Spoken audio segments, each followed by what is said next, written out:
मणिपुर में जो आज हम देख रहे हैं वो सब अचानक नहीं हो रहा। असल में इसकी जड़ें बहुत गहरी हैं, सदियों पुराने इतिहास, वहाँ के भूगोल और राजनीति में। तो चलिए आज इन्हीं परतों को एक एक करके खोलकर देखते हैं। तो शुरुआत करते हैं पहले हिस्से से, वहाँ के लोग और उनकी जमीन। देखिए, इस पूरी कहानी के दिल में हैं 3 बड़े समुदाय, और जब तक हम उन्हें नहीं समझेंगे ये गुत्थी सुलझेगी नहीं। तो जैसा मैंने कहा, बंटवारा बिल्कुल साफ है। जो मैदानी इलाका है यानी इम्फाल घाटी, वहाँ रहते हैं मैतेई समुदाय के लोग, और जो चारों तरफ के पहाड़ी इलाके हैं वो घर हैं नगा और कुकी जनजातियों का। ये सिर्फ भूगोल नहीं है, ये वो लकीर है जिस पर भविष्य के सारे संघर्षों की कहानी लिखी जानी थी। तो ये तो हुई भूगोल की बात। अब थोड़ा वक्त में पीछे चलते हैं, दूसरे हिस्से पर।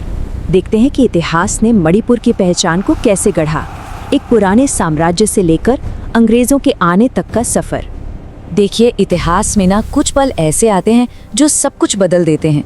जैसे 1709 में जब राजा पाम्हेबा ने हिंदू धर्म अपनाया और कांगलेईपाक का नाम बदलकर मणिपुर हो गया। मगर फिर करीब 100 साल बाद 1819 में बर्मा ने हमला करके कब्जा कर लिया, और बस यहीं से कहानी में अंग्रेजों की एंट्री होती है। उन्होंने 1826 में बर्मा की सेना को तो हरा दिया, लेकिन इस इलाके की किस्मत भी हमेशा के लिए बदल कर रख दी। वो जो 7 साल थे, 1819 से 1826 के बीच, मणिपुर के इतिहास में उन्हें चाही तारेत खुंटाकपा के नाम से जाना जाता है। मतलब 7 साल की तबाही। ये बर्मी कब्जे का इतना भयानक दौर था कि कहा जाता है कि यहाँ की आबादी लगभग खत्म ही हो गई थी, और उस तबाही के जख्म आज भी भरे नहीं हैं। तो सवाल ये उठता है कि बर्मा को भगाने के बाद अंग्रेजों ने किया क्या? क्या वो सिर्फ मदद करने आए थे, या फिर उन्होंने इस गुत्थी को और भी ज्यादा उलझा दिया? और इसी सवाल का जवाब हमें मिलता है हमारे तीसरे हिस्से में, एक ऐसा राज्य जिसे कानूनों ने ही बांट दिया।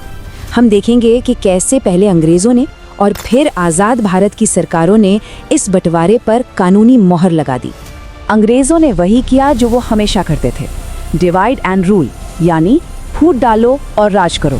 जो घाटी थी जहां मैतेई रहते थे, वहां उन्होंने सीधे हुकूमत की, लेकिन जो पहाड़ी इलाके थे जहां नागा और कुकी जनजातियां थीं, उन्हें उन्होंने एक तरह से अपने हाल पर छोड़ दिया, अलग थलग। ये सिर्फ राज करने का तरीका नहीं था, ये दरअसल भविष्य में होने वाले एक बड़े संघर्ष के बीज बोने जैसा था।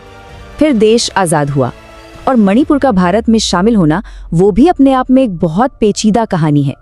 1947 में तो वो भारत में एक रियासत की तरह शामिल हो गया, लेकिन 1949 में जो विलय का समझौता हुआ, उस पर आज भी बहुत बड़े सवाल उठाए जाते हैं।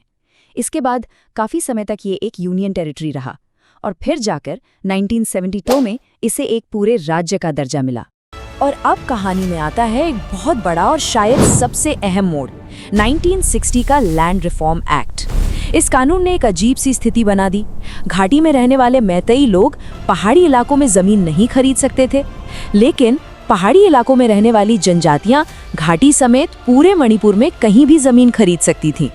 इस एक कानून ने दोनों समुदायों के बीच एक ऐसा कानूनी फासला बना दिया जो आज तक के सारे तनाव की सबसे बड़ी वजहों में से एक है। फिर 1965 में आई लोकुर कमेटी।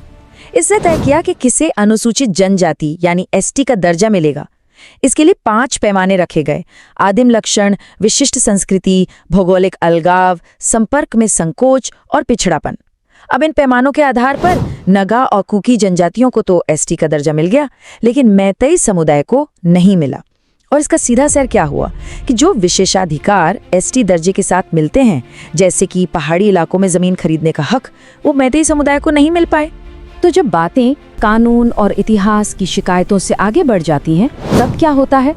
यहीं से हम आते हैं अपने चौथे हिस्से पर, उग्रवाद का उदय।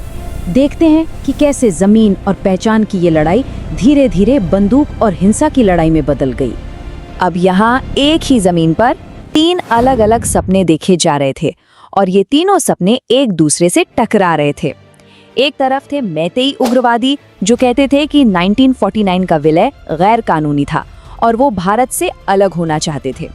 दूसरी तरफ थे नागा उग्रवादी, उनका सपना था ग्रेटर नागालिम का, यानी एक बड़ा नागालैंड जिसमें मणिपुर के भी कई पहाड़ी जिले शामिल हों। और फिर थे कुकी उग्रवादी, जो भारत के अंदर ही एक अलग कुकीलैंड राज्य की मांग कर रहे थे। अब जाहिर सी बात है, ये तीनों सपने एक साथ तो कभी पूरे नहीं हो सकते। और यहीं से ये संघर्ष और भी ज्यादा हिंसक और खूनी हो जाता है, क्योंकि जो नगा उग्रवादी ग्रेटर नागालिम चाहते थे और जो कुकी उग्रवादी कुकी लैंड चाहते थे, वो दोनों एक ही पहाड़ी जमीन के कुछ हिस्सों पर अपना अपना दावा कर रहे थे। ये दावे सिर्फ कागजों पर नहीं टकरा रहे थे, ये जमीन पर भी टकरा रहे थे। और यही टकराव इन जनजातियों के बीच हुई भयानक हिंसा की सबसे बड़ी वजह बना। और इस टकराव का अंजाम कितना भयानक हो सकता है, उसकी एक मिसाल है ये आंकड़ा। 13 सितंबर 1993। इस दिन नागा उग्रवादियों के हमले में 115 कुकी नागरिकों की जान चली गई। कुकी समुदाय इस दिन को आज भी ब्लैक डे यानी काला दिन के तौर पर याद करता है। तो अब आते हैं हमारे आखिरी 5वें हिस्से पर। इसमें हम देखेंगे कि हाल के सालों में क्या हुआ है, शांति की कोशिशें और आबादी को लेकर जो नई चिंताएं पैदा हुई हैं उन्हें समझेंगे। 2008 में सरकार एक समझौता लेकर आई, सस्पेंशन ऑफ ऑपरेशन यानी SOO एग्रीमेंट। ये एक तरह का सीज फायर था केंद्र सरकार, राज्य सरकार और करीब 25 कुकी गुटों के बीच। इसमें तय हुआ कि हथियारबंद कैडर जो हैं वो तय कैंपों में रहेंगे, लेकिन ये एक तरह का बस पैचवर्क था, कोई पक्का इलाज नहीं। अब जरा इन आंकड़ों पर नजर डालिए, ये एक बहुत बड़ी चिंता की तरफ इशारा करते हैं। मणिपुर में आबादी बढ़ने की जो रफ्तार है वो पूरे देश के औसत से कहीं ज्यादा है, और इस असामान्य बढ़ोतरी को कई लोग बाहर से हो रही घुसपैठ का नतीजा मानते हैं। जाहिर है, इससे स्थानीय समुदायों में असुरक्षा और तनाव और ज्यादा बढ़ जाता है। और ये डर क्यों है, ये इस चार्ट से साफ हो जाता है। सोचिए, 1901 में मणिपुर की कुल आबादी में मैतेई समुदाय का हिस्सा 60% था, और 2022 आते आते ये घटकर 49% रह गया। अपने ही राज्य में, अपनी ही जमीन पर अल्पसंख्यक बन जाने का ये डर मैतेई समुदाय की सबसे बड़ी चिंता है आज। और इसी चिंता और डर का नतीजा है मैतेई समुदाय की ST दर्जे की मांग। उनका तर्क बहुत सीधा और साफ है। वो कहते हैं, हम कोई नया स्टेटस नहीं मांग रहे हैं, हम तो बस उस स्टेटस को वापस मांग रहे हैं जो हमारे पास पहले था। तो उनके नजरिए से ये कोई नई मांग नहीं, बल्कि अपने एक पुराने अधिकार को वापस पाने की लड़ाई है। तो आखिर में हम उसी सवाल पर आकर खड़े हो जाते हैं कि जब जमीन पर दावे एक दूसरे से टकरा रहे हों, जब इतिहास के जख्म इतने गहरे हों और जब पहचान को लेकर इतनी असुरक्षा हो, तो ऐसे में स्थायी शांति का रास्ता आखिर निकलेगा तो निकलेगा कैसे? ये वो सवाल है जिसका जवाब सिर्फ और सिर्फ मणिपुर का भविष्य तय करेगा।